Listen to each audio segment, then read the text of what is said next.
बिस्मिल्लाहिर्रहमानिर्रहीम।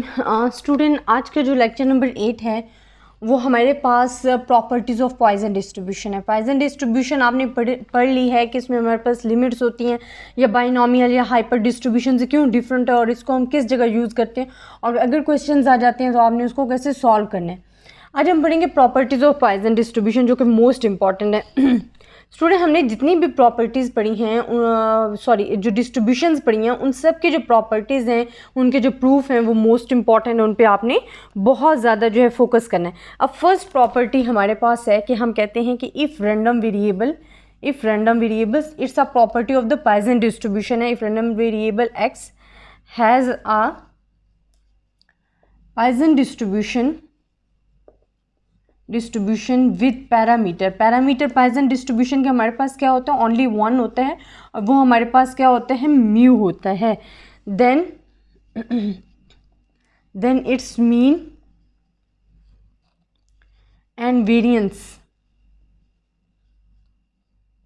Variance are given by expectations of x is equals to mu and variance of X is equals to mu. अच्छा student, इस Poisson distribution की एक ख़ास property ये है कि जो इसमें मीन है एंड वेरियंस जो है, ठीक है, वो हमारे पास इक्वल है। आप कह सकते हो कि जो हमारे पास एक्सपेक्टेशंस ऑफ एक्स मीन जो है पॉइजन डिस्ट्रीब्यूशन में वो is equals to variance of X है, ठीक है। इसमें हमारे पास क्या आ जाता है, हम कहते हैं कि if a random variable X has a Poisson distribution with parameter mu then its mean and variance are given by this. के आपके पास जो मीन है वो भी म्यू आ जाता है एंड जो आपके पास वेरिएंस है वो भी म्यू आता है। अब इसको हम प्रूव करेंगे कि जो बात हम कह रहे हैं क्या वाकई वो ऐसे ही है या डिफरेंट आती है, तो ये हम प्रूव करेंगे। अच्छा, आपको पता है कि म्यू हमारे पास क्या होता है, एक्सपेक्टेशंस ऑफ एक्स होता है, यहाँ है। अब हमारे पास स्टूडेंट क्या है कि we are using parameters Poisson distribution in which we have only one parameter. हम यूज़ कर रहे हैं पॉइजन डिस्ट्रीब्यूशन जिसमें हमारे पास ओनली वन पैरामीटर होता है। बाइनोमियल में हमारे पास कितने थे, 2 पैरामीटर्स होते थे, इसी तरह हाइपर में 3 थे, बट जो पॉइजन डिस्ट्रीब्यूशन है उसमें हमारे पास ओनली वन पैरामीटर। अब आपको पता है कि जो हमारे पास ये फंक्शन हम यूज़ करते हैं वो क्या होता है, एक्स एंड एफ एक्स, जो कि हमारे पास लिमिट्स गिवन होती हैं। इसकी लिमिट अगर 0 टू इन्फिनिटी हम कर रहे हैं तो ये। अब स्टूडेंट, हमने यही चीज़ यहाँ लिखनी है। आपको फंक्शन तो पता है कि फंक्शन हमारे पास क्या है, एक तो एक्स, और फंक्शन जो है हमारे पास वो हमारे पास क्या है, e minus mu x and x factorial. It's a function formula of the Poisson distribution. अब इसको हम सॉल्व करेंगे। देखें स्टूडेंट, अब जहाँ जहाँ एक्स है, सिंपल, जहाँ जहाँ एक्स है आपने वहाँ लिमिट्स पुट कर देनी है, क्योंकि हमें ई की भी वैल्यूज़ पता होती है, म्यू हमारे पास आ जाएगा, तो हमने ये एक्सपेंड करना है कि हमारे पास जो वैल्यू है वो क्या म्यू की इक्वल आती है नहीं आती। ठीक है, मैं इधर पुट कर देती हूँ, यहाँ 0, एक्स है 0 तो ई माइनस म्यू एंड 0 फिक्टोरियल। इसी तरह जहाँ जहाँ एक्स है हम सिर्फ और सिर्फ उसकी क्या कर रहे हैं, वैल्यू पुट कर रहे हैं और आपके पास ये चीज़ें आती जाएंगी। इसी तरह mu square E minus mu and 2 factorial plus 3 mu 3 E minus mu and 3 factorial. आपने सिंपली क्या किया स्टूडेंट, जहाँ जहाँ आपके पास एक्स आ रहा था वहाँ आपने उसकी वैल्यूज़ पुट कर दी और ये कहाँ तक जाएगी, सो ऑन इन्फिनिटी है। तो हम क्या ले लेते हैं, इसमें से कॉमन लेते हैं, म्यू ई माइनस म्यू हमने कॉमन ले लिया, तो आपके पास जो सिचुएशन रह जाएगी वो आपके पास ये रह जाएगी जो कि आपने लिख देनी है हमारे पास जो आएगी, एंड सो ऑन, ये सो ऑन आगे काफ़ी जहाँ तक जा रही है इन्फिनिटी है, तो वो हमें लिमिट नहीं पता। अब स्टूडेंट, ये जो हमारे पास लिमिट बनती है, सीरीज़ बनती है ना, इस सीरीज़ को हम कहते हैं कि ये हमारे पास क्या है, ई म्यू है। आपके पास क्या है, ई म्यू। अब देखिए, अगर हमारे पास बेस सेम हो और पावर क्या हो जाती हैं, ऐड हो जाती हैं। अगर आपके पास बेस सेम है, अगर आपके पास वेरिएबल सेम है, जो उसकी पावर्स हैं वो ऐड हो जाएगी। यहाँ भी ई है, यहाँ भी ई है। अब आप क्या करोगे, आप लिखोगे म्यू ई, आप एक बेस कर लोगे बट पावर्स फिर आपके पास क्या हो जाएंगी, ऐड हो जाएंगी। ये देखें, ये म्यू है, माइनस म्यू मैंने ऐड कर दिया।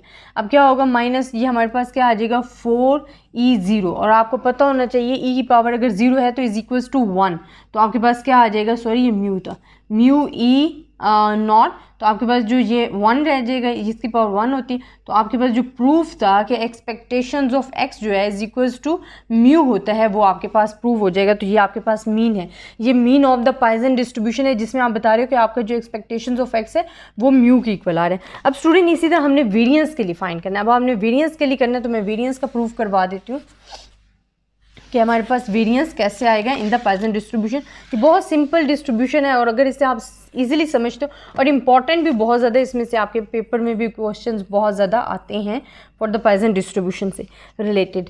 अब एक्सपेक्टेशंस ऑफ एक्स स्क्वायर अब हम फाइंड कर रहे हैं फॉर द वेरिएंस, जो कि हमारे पास क्या होता है एक्स माइनस 1 प्लस एक्स। अब देखें स्टूडेंट, इसको आप सॉल्व करो तो आपके पास क्या आ जाएगा, एक्सपेक्टेशंस ऑफ एक्स स्क्वायर आपके पास आ जाएगा expectations of x plus expectations of x minus 1 this one. अब आप इसे लिखोगे, हमारे पास जो ये वैल्यू आती हैं ये तो अभी आपने सॉल्व भी की हैं, जो कि आपके पास किसकी इक्वल आ जाती थी। आपने फार्मूला ये लिखा था कि हमारे पास x e minus mu x and x factorial. इसको सॉल्व करने की ज़रूरत नहीं है, क्योंकि हम एक्सपेक्टेशंस ऑफ एक्स अभी हम सॉल्व कर चुके हैं। देन हमारे पास प्लस यहाँ क्या आ जाता है, summation of X is equals to 0 and infinity X minus 1 e minus mu x and x factorial.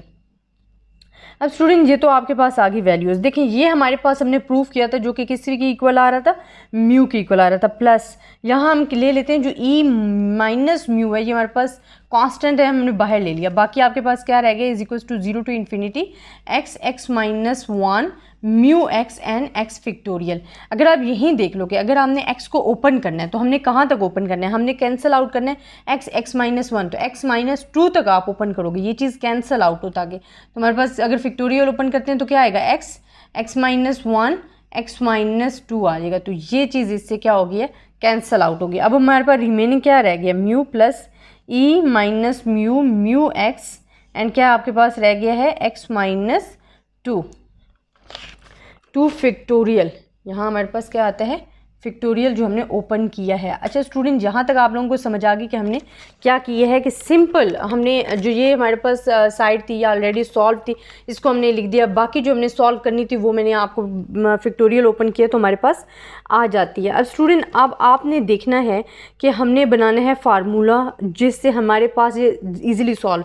ये फार्मूला बनाने के लिए अगर मैं -2 को प्लस भी कर देती हूँ, माइनस भी कर देती हूँ, तो इससे आपकी जो वैल्यू है उस पर कोई फ़र्क नहीं पड़ेगा, ये कैंसिल आउट होकर वही आ जाएगी। बट आपका फार्मूला जो है वो बन जाता है। अब आप क्या करोगे कि आपके पास mu plus e minus mu and mu square जो है वो आप बाहर ले लोगे। बाकी जो आपके पास रह जाएगा वो आपके पास क्या होगा, आपकी limits, then mu x minus 2 and x minus 2 का फैक्टोरियल, ये आपके पास रह गया। अगर मैं यहाँ सपोज कर लेती हूँ, मैं लेट कर लेती हूँ या सपोज कर लेती हूँ, जो भी चीज़ आप लिखो, कि मेरे पास जो y है वो इज इक्वल है एक्स माइनस 2, इस टर्म को शॉर्ट करने के लिए, ताकि आपका फार्मूला इजीली बन ले। ये टर्म हमारे पास क्या है, यहाँ मैं ऊपर लिख देती हूँ, ये हमारे पास आई है जी mu plus e minus mu and mu square. अब आप इस को अगर कहते हो कि y हम लेट कर रहे हैं, सपोज कर रहे हैं एक्स माइनस 2 y की इक्वल है, तो यहाँ क्या आ जाएगा, म्यू y हमारे पास क्या आ जाएगा, summation of x is equal to 2 से अब लिमिट स्टार्ट होगी, जो कि हमारे पास क्या आ जाएगा, y इज इक्वल टू नहीं म्यू की पावर y, हमने उसको जहाँ से इक्वल की है, मैं आपको अगेन समझा भी देती हूँ ये चीज़, एंड y फैक्टोरियल। देखिए स्टूडेंट, यहाँ मैंने सपोज कर लिया था कि मेरे पास जो x माइनस 2 है वो y की इक्वल है। इधर भी मैंने कहा x माइनस 2 y का, तो y factorial and mu y जो है वो मैंने लिख दिया। सिर्फ x माइनस 2 को मैंने क्या सपोज कर लिया है, y सपोज कर लिया। वो इस वजह से सपोज किया है कि जो मेरे पास फार्मूला है वो ईजिली मैं सॉल्व कर सकती हूँ। अब ये मेरे पास कौन सा फार्मूला बन गया, देखिए मेरे पास बन गया mu plus e minus mu square and E mu बन जाता है। अब देखिए ये बेस सेम है, हम इसको ऐड कर सकते हैं, तो हमारे पास क्या रह जाएगा, अगर मैं इसको ऐड करती हूँ तो मेरे पास आ जाएगा म्यू माइनस म्यू, और ये 0 ये हमारे पास किसके इक्वल आ जाएगा, हमारे पास आ जाएगा जी म्यू प्लस म्यू स्क्वायर ई की पावर नॉट। तो ये जो होता है ये इज इक्वल्स टू 1 होता है, तो हमारे पास सिंपल जो आंसर आ जाएगा वो म्यू प्लस म्यू स्क्वायर, क्योंकि ये इज इक्वल्स टू 1 है, तो हमारे पास ये आंसर आ गया। अब जब भी स्टूडेंट आपने वेरिएंस फाइंड करना है, तो आपने जी टर्म डिफाइन की है, जो हमारे पास प्रॉपर वेरिएंस का फार्मूला होता है वो मैं आपको लिखकर बताती हूँ, या यहीं लिख देती हूँ आगे ताकि आपको समझ आ जाए। हमारे पास जो वेरिएंस ऑफ एक्स है, वेरिएंस ऑफ एक्स है वो इक्वल होता है expectations of x square minus expectations of x का होल स्क्वायर फुल। अब देखिए एक्सपेक्टेशंस ऑफ एक्स स्क्वायर के लिए तो हम ये सब कुछ सॉल्व कर रहे थे, इसका आंसर हमारे पास क्या आया है, mu plus mu square minus ये एक्सपेक्टेशंस ऑफ एक्स जो है वो म्यू के इक्वल होता है होल स्क्वायर। अब क्या आ जाएगा, mu plus mu square minus mu square, तो ये दोनों इससे कैंसिल हो गए तो रिमेनिंग इज म्यू। तो ये योर आंसर की वेरिएंस और जो एक्सपेक्टेशंस ऑफ एक्स है इन द पॉइसन डिस्ट्रीब्यूशन में वो आपके पास क्या होता है, इज इक्वल्स टू म्यू होता है, वो इक्वल होता है, सेम होता है। तो ये बड़ी ही इसकी इंपॉर्टेंट प्रॉपर्टी है, ये आपसे अक्सर एमसीक्यूज में भी पूछ ली जाती है और आपको वैसे भी इसको बहुत ज़्यादा माइंड में रखना है और आपने इनको ज़ुबानी याद भी रखना है। अगर प्रूफ नहीं भी आता तो आपको पता होना चाहिए कि किस चीज़ की इक्वल आती है। तो फर्स्ट प्रॉपर्टी में हमें क्या कहते थे, if the random variable X has a Poisson distribution with parameters mu then its mean and variance are given this, कि आपके पास expectations of x भी mu के इक्वल आएगा और वेरिएंस भी आपके पास mu के इक्वल आता है। It's the most important property of the Poisson distribution. Then second one अगर हम डिस्कस करते हैं प्रॉपर्टी पॉइसन डिस्ट्रीब्यूशन की, तो वो हमारे पास आ जाती है रिलेटेड टू मूवमेंट्स। और प्रूफ मैं उनके कराती हूँ स्टूडेंट जो मुझे लगता है कि मोस्ट इंपॉर्टेंट हैं और उन प्रूफ एग्ज़ाम्स में 5 ईयर्स पेपर में आए भी हुए हैं और ये आपको आ भी सकते हैं, तभी भी मैं बार बार आपको करा रही होती हूँ क्योंकि बहुत सारे बोर्ड ऐसे हैं जिनमें प्रूफ आपको एज अ क्वेश्चन दिए होते हैं और 5 मार्क्स के दिए होते हैं, तो ये आपको आने चाहिए। देन हमारे पास सेकेंड जो प्रॉपर्टी है हम वो कहते हैं उसमें कि जो हमारे पास हायर मूवमेंट्स ऑफ डिस्ट्रीब्यूशन जो हैं वो हमारे पास क्या हैं वो हम डिस्कस करेंगे, जो कि हमारे पास μ3 जो है वो किसकी इक्वल है, एक्सपेक्टेशंस ऑफ एक्स क्यूब, जो कि हमारे पास आता है। ये आपने याद रखना है, इनका अगर आप प्रूफ करते हो तो सिर्फ आपने थोड़ी सी चेंजिंग लानी है। जो एक्सपेक्टेशंस ऑफ एक्स लाते हो आपने क्या लिखना होता है, x minus 1 and x minus 2 लिखना होता है, बाकी प्रोसेस सेम होता है। लेकिन अगर आपने नहीं करने, क्योंकि इसका प्रूफ इतना आता नहीं है, तभी मैं आपको सिंपल करा रही हूँ। जो आपको प्रूफ आते हैं वो मैं आपको साथ साथ बता रही थी, जो मैंने आपको सॉल्व करके दे भी दिए। एक्सपेक्टेशंस ऑफ एक्स का तो आपको पता है कि आपके पास क्या था, म्यू था। फिर एक्सपेक्टेशंस ऑफ 2 का भी पता है कि वेरिएंस भी हमारे पास क्या था, म्यू ही था। थर्ड मूवमेंट हमारे पास जो हायर मूवमेंट्स हैं 3rd and 4th, वो अगर आप सॉल्व करते हो तो इसकी वैल्यूज़ ये आएंगी जो कि मैंने लिख दी हैं। अब स्टूडेंट इसी में हम बीटा 1 एंड बीटा 2 को भी, जो कि कर्टोसिस एंड स्क्यूनेस को डिस्क्राइब करते हैं, वो भी मैं बता देती हूँ। हमारे पास जो बीटा 1 होता है उसका जो फार्मूला होता है वो ये होता है, बट इनकी जो वैल्यूज़ आती हैं इन द पॉइसन डिस्ट्रीब्यूशन वो हमारे पास क्या होती है, μ2 एंड μ3, कि हमारे पास जो म्यू आता है, μ2 हो या μ3, उनकी जो वैल्यू आती है वो म्यू की इक्वल होती है। तो आप ये कहते हो कि 1/μ आ गए, तो आपके पास बीटा 1 1/μ। इसी तरह जो सेकेंड मूवमेंट होता है वो मैं लिख रही हूँ, वो हमारे पास आ जाता है जी 3 + 1/μ। ये आपने माइंड में रखना है कि जो पॉइसन डिस्ट्रीब्यूशन में कर्टोसिस या आपको बता रही हैं स्क्यूनेस के बारे में बता रहे हैं, और कर्टोसिस एंड स्क्यूनेस हम ऑलरेडी चैप्टर नंबर 4 में डिस्कस कर चुके हैं डीपली, इस वजह से मैं इनको दोबारा एक्सप्लेन नहीं कर रही। बट कर्टोसिस एंड स्क्यूनेस जो है पॉजिटिवली स्क्यूड है, नेगेटिवली स्क्यूड है, तो वो आपको बता रहे होते हैं by the beta 1 and beta 2। Last one हमारे पास जो थर्ड प्रॉपर्टी होती है फॉर द पॉइसन डिस्ट्रीब्यूशन, हम कहते हैं shape.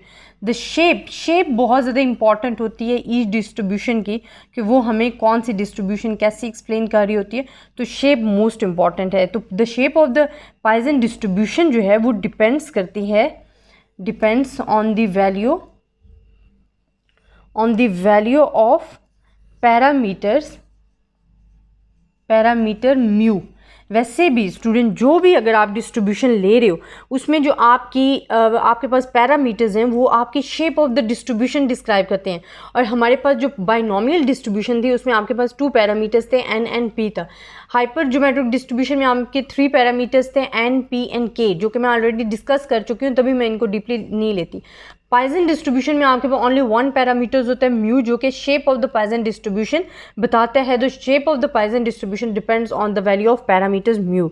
As the distribution takes on an infinite number of values, theoretically the distribution is will be positively. अगर infinite number ले रही है हमारी distribution, then it's a positively skewed distribution, तो वो हमारे पास क्या होगी, पॉजिटिवली स्क्यूड होगी। हम कहते हैं कि इसको हम डिस्क्राइब ऐसे करेंगे कि as the distribution takes on an infinite number of X values theoretically the distribution will be positively skewed.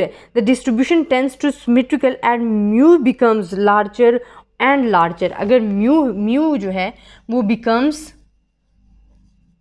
Larger and larger, then shape of the Poisson distribution is becomes symmetrical। and ये most important ये चीज़ें याद रखने के लिए student, ये अक्सर MCQs में आ जाती हैं कि when mu becomes larger and larger then shape of the Poisson distribution then वो क्या आ जाती है symmetrical। and if the mu becomes infinite number then हमारे पास क्या आ जाती है shape of the distribution positively skewed आ जाती है। तो ये हमारे पास थी student properties of the Poisson distribution जो कि 3 मोस्ट इंपॉर्टेंट थी, जिसमें हमने फर्स्ट में हमने क्या किया है कि हमारे पास जो एक्सपेक्टेशंस ऑफ, ये जो मोस्ट इंपॉर्टेंट हमने प्रॉपर्टी पढ़ी थी कि expectations of x and variance of x जो था वो इक्वल्स था, जो कि हमने डिस्कस किया। एक्सपेक्टेशंस ऑफ एक्स भी इक्वल इसमें म्यू के इक्वल होता है और वेरिएंस ऑफ एक्स भी म्यू के इक्वल होता है। देन हमने इसके प्रूफ किए। देन हमने डिस्कस किया कि हायर मूवमेंट्स ऑफ डिस्ट्रीब्यूशन क्या हैं वो मैंने आपको बता दिए। फिर इसमें बीटा 1 एंड बीटा 2 जो कि कर्टोसिस एंड स्क्यूनेस की इंफॉर्मेशन देते हैं, आपको उनको पता होना चाहिए, फार्मूला पता होना चाहिए। फिर last one is the most important कि जो shape of the Poisson distribution है वो डिपेंड्स करती है on the value of the parameters mu. अगर हमारे पास पैरामीटर इन्फिनाइट है देन पॉजिटिवली स्क्यूड है, अगर mu becomes larger and larger है then it's becomes a symmetrical. तो ये तो स्टूडेंट हमारे पास प्रॉपर्टी थी ऑफ द Poisson डिस्ट्रीब्यूशन। इंशाल्लाह नेक्स्ट हम Poisson प्रोसेस को भी डिस्कस करेंगे विद एग्जाम्पल्स। आई होप आपको मेरा लेक्चर पसंद आया होगा, मुझे लाजिम आप कमेंट्स में बताया करें। तब तक के लिए अल्लाह हाफिज़।